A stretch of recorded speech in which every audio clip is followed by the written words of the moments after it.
la demostración.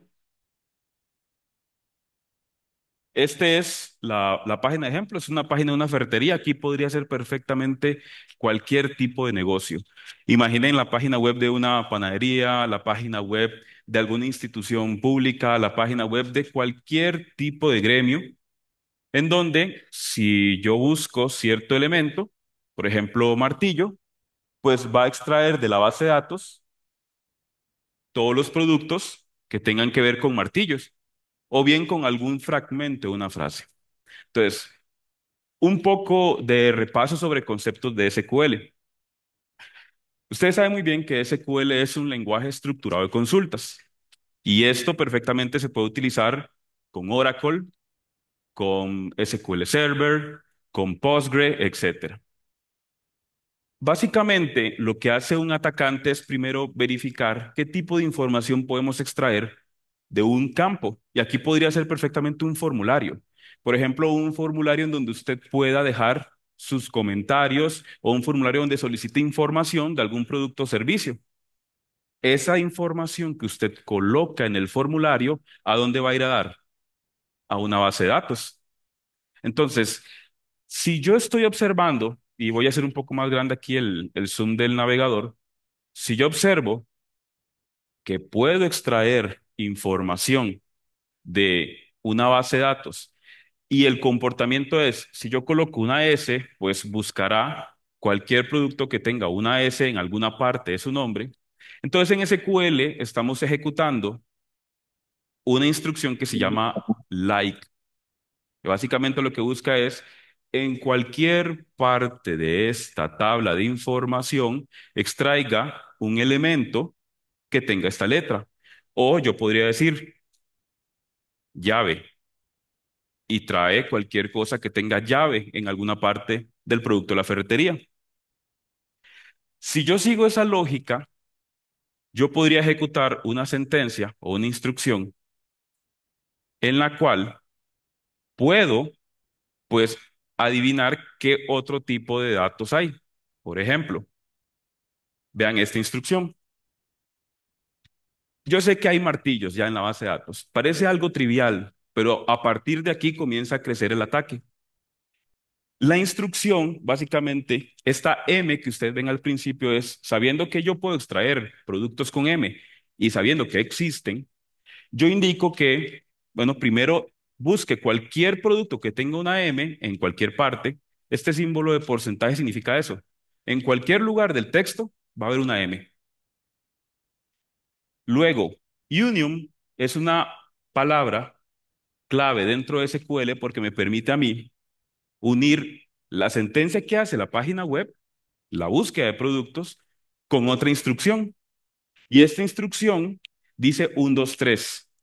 ¿Y por qué 1, 2, 3? Porque cuando yo pregunté los datos de algún elemento dentro de de la ferretería, ¿cuántas columnas me devolvía la consulta?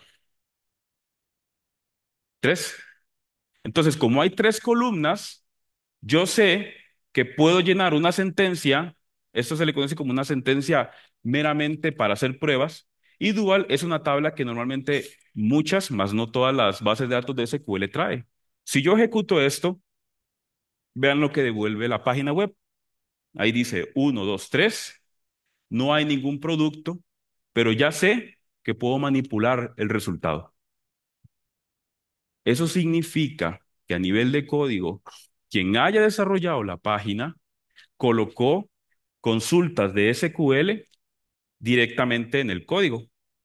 Por ejemplo, aquí. Alguien escribió entonces una sentencia directa y eso es una mala práctica en desarrollo. Entonces, volviendo acá, sumado a eso, yo podría entonces hacer otra consulta y decir, bueno, si ya sé que puedo manipular el resultado, ¿por qué no utilizo palabras que ya existen en la industria de las bases de datos, como selecciona el nombre de la tabla, el nombre del esquema? Y si ya no ocupo más información, puedo rellenarlo con cualquier otra cosa, un 3, un 2, lo que sea, para completar las tres columnas. ¿Por qué? Porque si yo no empato la misma cantidad de columnas que extraigo de la base de datos, me va a dar un error. Y luego utilizo otras palabras que cualquier persona que lea una documentación de bases de datos saben que existe, Information Schema Tables. Hay algo dentro de la base de datos que se llama exactamente así y el atacante puede asumir, ok, si esta es una página web, puede ser que esté utilizando una base de datos liviana como MySQL, algo que no ocupe tanto procesamiento.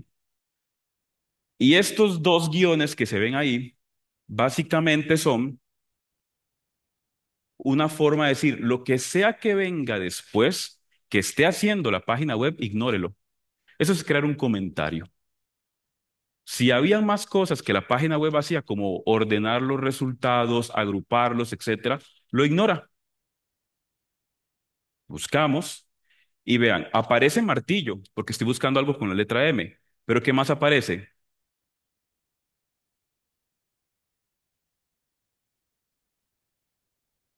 Pura información de la estructura de la base de datos.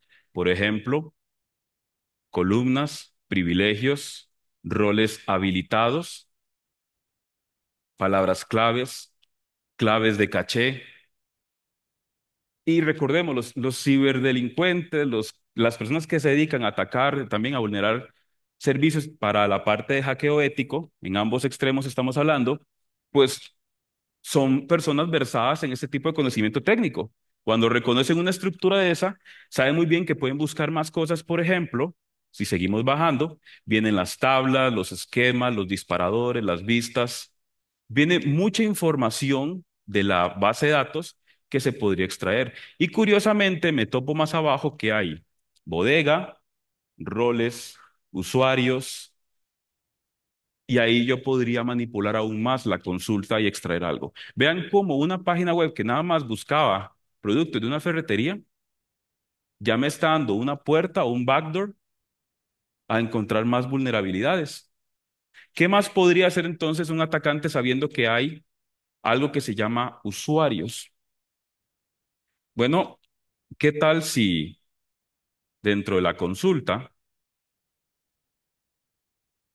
yo hago otra vez, busco cualquier producto con M y selecciono el nombre de la columna o cualquier otra información que exista dentro de la tabla de usuarios? ¿Qué hay dentro de esa tabla exactamente? ¿Cómo es la estructura de esa tabla? Bueno, si yo ejecuto la instrucción, sé que la tabla tiene una columna de identificación, nombre, primer apellido, segundo apellido, email, teléfono, usuario, clave, rol. Así que yo pregunto al público, ¿qué les gustaría seleccionar de ahí? ¿La clave? ¿Qué más? ¿Usuario? ¿Y alguna otra tercera columna? ¿El rol o el correo? Podemos intentar con cualquiera de estas. Entonces, puedo venir aquí, que por eso le puse intencionalmente ferretería segura, y selecciono el usuario, la clave y el rol de una tabla que se llama usuarios. Ya sé que la tabla se llama así.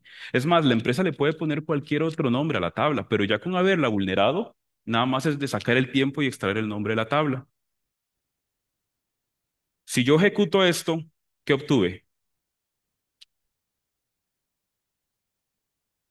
Usuario, contraseña y pregunto, ¿qué tiene de malo que se vean las contraseñas así?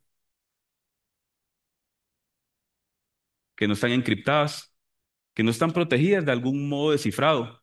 Literalmente, quien haya hecho la base de datos no las encriptó. Y ya ahí estamos encontrando aún más vulnerabilidades. Y no tuvimos que usar un equipo súper especializado, pero ¿cuántas de estas cosas se pueden lograr en el día a día? Porque muchas páginas no cuidaron ese aspecto de seguridad. Y podríamos toparnos también el rol. No sé, no sé realmente, porque el rol dice uno, 2, 3 y pueden venir más números. Pero si pudiéramos asumir, ¿cuál creen ustedes que sería el rol de administrador? El uno. Incluso teniendo acceso a la base de datos acá, nos daremos cuenta que hay una tabla que se llama roles y en efecto, administrador es el uno. Ahí no se ve bastante, pero administrador es el uno. Y si yo sé que ese es el administrador, ¿qué más encuentro? Vean esa clave. Si ustedes buscan la lista de contraseñas más usadas, eso va a estar ahí. Y reitero, empezamos como un sitio web que buscaba productos de ferretería y terminamos con un sitio web que nos daba hasta los accesos de los usuarios. Claro, ¿cuáles son las buenas prácticas? ¿Cuáles son realmente las medidas que debemos tomar? Primero, encriptemos las claves.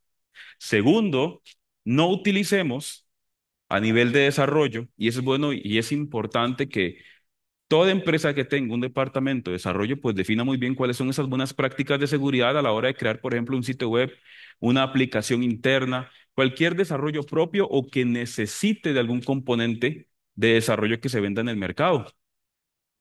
Además de la encriptación, yo debo definir privilegios, porque resulta que todo esto lo pude lograr porque el usuario con el que se hacen las consultas de los productos en la ferretería tiene privilegios totales. Yo pregunto, ¿necesito que un usuario de base de datos tenga privilegios totales para consultar estos productos en la página web? ¿No? Debería incluso ser algo más exacto, como solo en esta tabla podría tener privilegios. De tal forma que si yo quiera buscar algo más, no pueda. Es decir, todo esto se puede corregir, definitivamente. Pero yo lo que quiero es que vean que es algo del día a día que se podría perfectamente ejecutar desde un formulario de contacto. Si ustedes hacen estas pruebas o si tienen un departamento especializado en la parte de hacking ético o donde tengan un grupo de personas que permita buscar vulnerabilidades en los sistemas, pues pueden hacer este ejercicio que es súper interesante para encontrar este tipo de brechas. Y volviendo a la presentación un momento,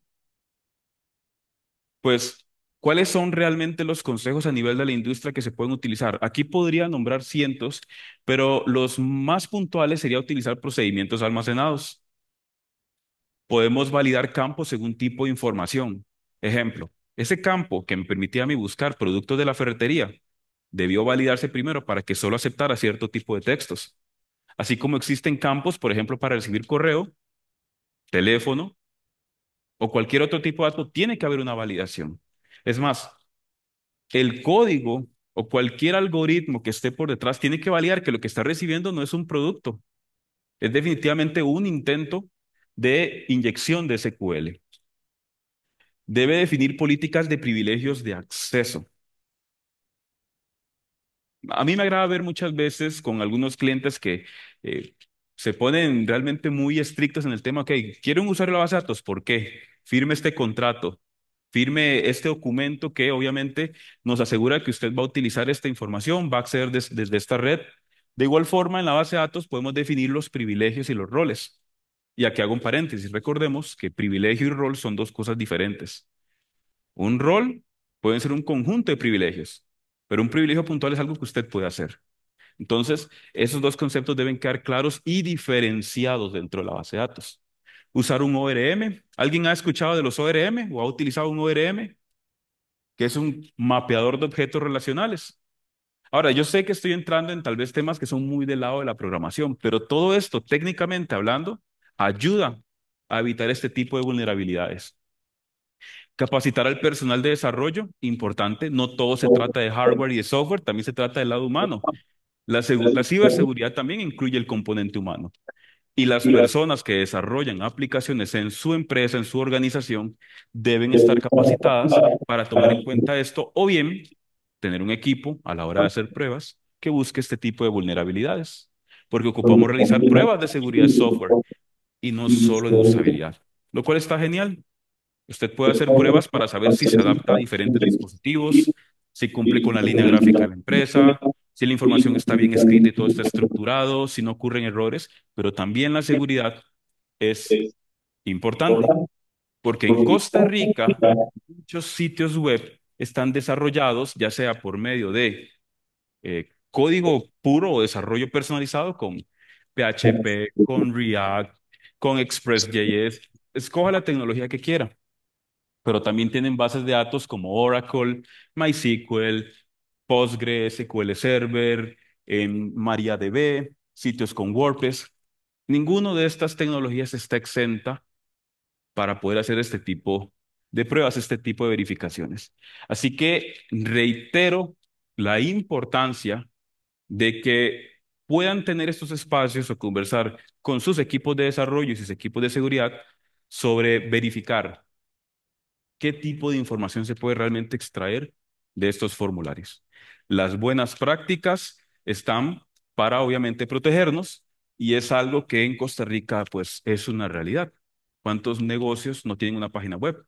¿Cuántos negocios no tienen al menos una forma en el mundo digital de presentar sus servicios? ¿Y cuántas empresas no tienen un formulario de contacto? Entonces es importante todo este tema que estamos viendo aquí.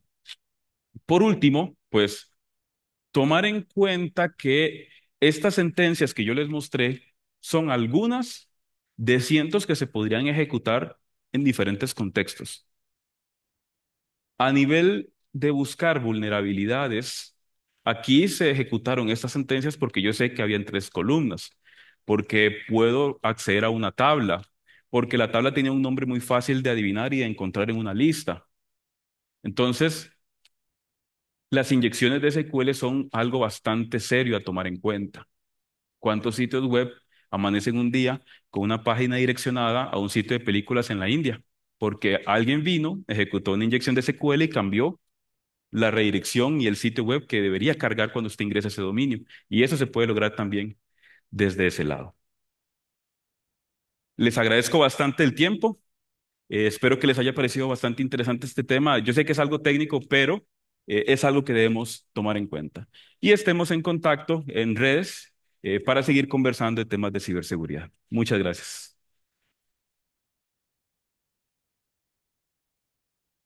Gabriela, la diseñadora. Hola, sí, perfecto. Muchas gracias, Ariel, por esa exposición práctica que nos acaba de brindar. Sin duda, cuando uno, ya los que tenemos ciertos años, nos acordamos que fue en el 98 cuando se dio a conocer este tipo de ataque, la inyección por SQL, y ya más de 20 años, casi 25, casi 30, y sigue estando en el top 3 de los ataques a infraestructuras web en el portal de OWASP, solo superado por los ataques de script. Entonces, es latente la problemática que nos acaba de explicar Ariel, y en ese sentido, pues quiero compartir algunas consultas con él para terminar de ampliar el tema. Ariel, este tipo de ataques siguen siendo entonces un peligro latente para las empresas y los sitios web que tenemos en el país, aterrizando ya el tema a nivel local.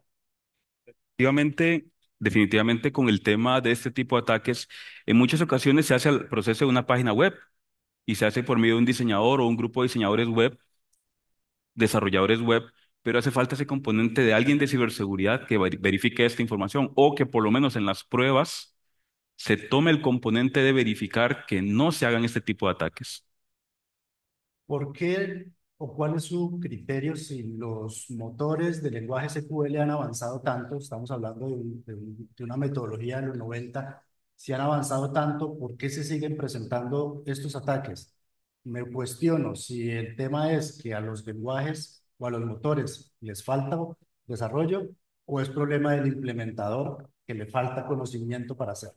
Sí, definitivamente podríamos tener en forma de analogía un Ferrari en tecnología a nivel de bases de datos, pero si yo no sé utilizar la parte técnica de configuración, yo puedo crear usuarios con privilegios totales siguiendo pues todas las malas prácticas de seguridad.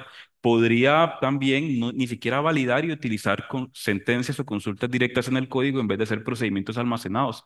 Como usted bien dice, ¿se pueden hacer procedimientos almacenados? Sí, pero quien desarrolla el sitio web no lo hizo.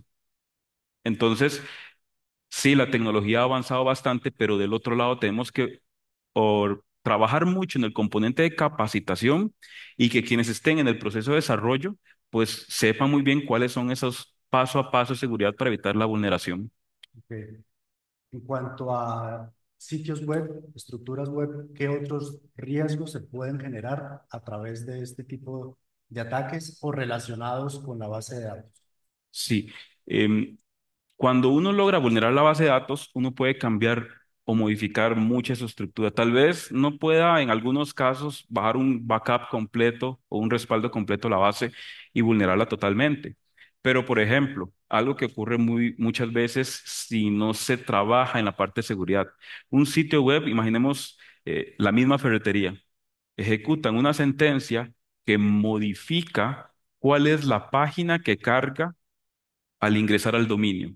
Por ejemplo, ferretería.com, en vez de ir a ferretería.com y a todos los archivos de la página web, es dirigido a otro sitio donde hay pues un montón de anuncios, donde se le instala a usted un plugin o un componente en el navegador y cuando se da cuenta ya no ingresa a Google, ingresa a otra página web, comienza a tener instalación de ciertos scripts maliciosos y todo por haber vulnerado la base de datos. Claro. Cuando analizamos o observamos la realidad en Costa Rica y en el mundo, hay más de 800 millones de sitios desarrollados con WordPress. Esa es la estadística que la misma WordPress suministra. Pensaría uno que sería relativamente fácil crear un ataque estandarizado porque hay muchos sitios web a los cuales atacar y que generalmente, ahorita lo discutíamos, lo que se ve es un sinnúmero de diseñadores o técnicos que aprendieron a instalar sitios web en WordPress, pero que olvidan toda esta parte de todos estos detalles tan importantes. ¿Qué podemos hacer para mejorar en este aspecto y que las empresas también tomen conciencia de que exponer un sitio web no es tampoco una tarea tan sencilla? Ujú. Sí, un buen sitio web en WordPress, porque es una excelente herramienta, es una gran forma de mercadear y exponer una empresa a nivel del mundo digital. Pero si no se siguen las buenas prácticas o la forma adecuada a nivel de seguridad de pasar a producción un sitio de estos, pues puedo tener una que otra brecha de seguridad. Voy a poner un ejemplo rápido. Si ustedes navegan por Internet y buscan empresas en Costa Rica que tengan un sitio en WordPress, si ustedes colocan el dominio slash WP-admin, van a encontrar que muchas ni siquiera tienen oculto el panel de administración. Y ya con eso usted puede comenzar a atacar ahí y a encontrar vulnerabilidades, porque no lo ocultan o no lo colocan en otro lado que no sea tan fácil de adivinar. Bien, muchas gracias. Ya para finalizar, Ariel, ampliar, quizás ya nos brindó unas recomendaciones, pero quizás ampliarlo no solo para los especialistas en ciberseguridad, para los que están incursionando en la disciplina, sino también para empresas que yo sé que hay muchas que están teniendo sitios web con lenguajes SQL, con motores SQL. Ujú. Sí, como consejos finales, definitivamente toda organización y más después de la pandemia por las situaciones que ocurrieron a nivel de país en seguridad, debería considerar siempre el componente de cómo protejo mis activos o mis elementos digitales con los que me voy a dar a conocer en Internet. La reputación de una empresa vale mucho como para que cuando alguien quiera ingresar a un sitio web, pues se encuentre que está redirigido a otra parte o que le instaló un virus en un celular. Eso ya hace que un cliente se desaparezca y nunca más vuelva a ver ni con buenos ojos a esa empresa. Entonces es importante que las organizaciones, cuando quieran desarrollar una página web, una aplicación móvil, algún desarrollo personalizado, pues tomen en cuenta eso. ¿Cómo puedo asegurar? Y a la empresa que vaya a contratar, si me ofrece ese servicio para poder obviamente estar más protegido y proteger la información de mis clientes. Me preguntan del público que si tenemos algún antecedente relevante en Costa Rica de un ataque de estos que se haya dado a conocer. Sí, particularmente algunas empresas, por ejemplo, había una que se estaba desarrollando del sector médico, por un tema de contrato, no puedo decir el nombre, pero se está desarrollando en el sector médico para doctores a domicilios que recibió uno de estos ataques. Cada vez que alguien entraba a pedir un doctor, era redirigido a un sitio web de criptodivisas. Entonces, una vez ingresado ahí, se quedaba bloqueado el navegador, aparecía un mensaje y aunque la persona reiniciara la computadora, cada vez que ingresaba al navegador, otro motor de búsqueda se activaba con solo haber ingresado a esa página web ya vulnerada. Perfecto. Nos queda 2 minuticos y voy a compartir esta pregunta. Voy a tratar de interpretarla. Me preguntan, ¿qué sería más recomendable? ¿O capacitar el personal técnico a los desarrolladores y entrenarlos en estos temas? ¿O adquirir, me dicen, pagar un WAF que proteja proactivamente el tráfico web? Y eso es una un dilema interesante, o compro tecnología o capacito mi personal. Sí, muchas empresas prefieren ir por lo barato y contratar, por ejemplo, un share hosting, que es básicamente compartir una computadora con muchos más sitios o con muchos otros clientes. Y eso, y por ahí entra este tema. Es importante tanto uno como la otra. Los componentes de hardware, los componentes técnicos y de software son sumamente importantes. Y todo lo que permita pues bloquear cualquier tráfico o cualquier intento de ataque pues sirve mucho. Pero lo que yo conversaba ahora es importante también, que mi personal esté capacitado y que no cometa malas prácticas de desarrollo, porque aunque yo tenga una casa o un Ferrari o cualquier cosa sumamente cara y que costó muchísimo en una licitación adquirir, pues si no tengo las medidas de seguridad, como dice la frase pasa como Pedro por su casa, el ataque, va directo. Así es. Ariel Ramos, muchas gracias por acompañarnos en esta primera conferencia. Seguimos con Marco Blair en la conferencia 2 en unos 5 minutos de receso. Por favor, un aplauso para nuestro invitado.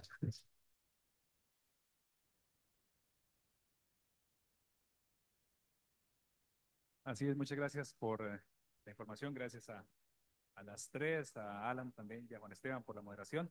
Las conferencias, como les repetí antes, y los certificados los pueden pedir en nuestro sistema de atención al cliente. Como ya sé que están ansiosos de ver la culminación del partido, sí, lo vamos a poner en pantalla. Así que les agradecemos mucho de nuevo. Un aplauso para ustedes mismos y para nuestros equipos de speakers. Y ahora sí vamos con la conclusión oficial del Congreso y les pedimos que quienes se queden acompañándonos en la conclusión del partido contra Colombia. Gracias por acompañarnos.